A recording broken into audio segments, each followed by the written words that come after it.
Bonjour à vous amateurs de pop culture, je suis le Capitaine Poulpi et aujourd'hui au programme c'est cinéma et piercing extrême. Aujourd'hui je vous parle de Ghost of Mars.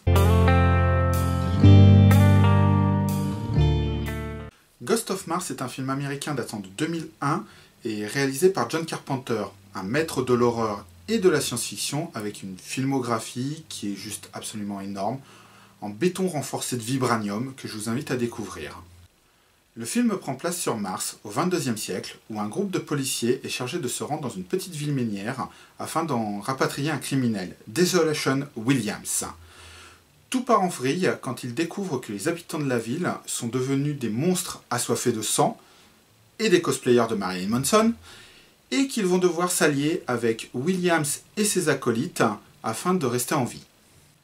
J'avais particulièrement envie de parler de ce film car il est un peu mal aimé au sein de la filmographie de Carpenter. C'est quelque chose que je comprends assez mal parce qu'en fait il reprend tous les thèmes qui sont chers au réalisateur, à savoir une influence extérieure d'un mal ancien et insidieux qui pousse les gens à la folie, et à côté de ça une histoire de siège, un peu à la Fort Alamo, où un groupe de personnages antagonistes doit s'allier face à un ennemi beaucoup plus nombreux et beaucoup plus dangereux. Donc clairement, Ghost of Mars n'est pas le meilleur des films de Carpenter,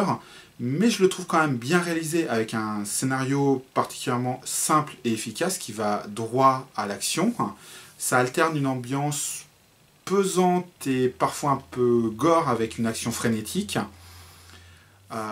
Puis en plus avec le recul, avec les années qui sont passées, il y a une petite couche, un petit vernis de kitsch qui est venu se poser par-dessus dessus tout ça, grâce à des ralentis pas forcément bien maîtrisés, ce qu'on ne voyait pas forcément à l'époque, où il y a aussi des explosions qui font voler les méchants à 3 mètres dans les airs, un peu à la manière d'un agent touriste. Ça détonne assez avec des scènes de mutilation ou de mise à mort qui sont assez crades et filmées de façon assez viscérale par Carpenter. Au niveau du casting, je le trouve aussi, là encore, sympathique, avec un Ice Cube qui est plutôt crédible en criminel un peu cow-boy, Jason Statham qui est un connard, et surtout Natasha Henstridge, donc qui avant cela avait joué Seal et Eve dans les films La Mutante, et qui dans Ghost of Mars joue une flic assez badass et shootée, qui du coup je pense est clairement son meilleur rôle. Donc je vous invite à découvrir ce long métrage si vous aimez les films d'action joyeusement bourrins, les méchants avec des gueules pas possibles.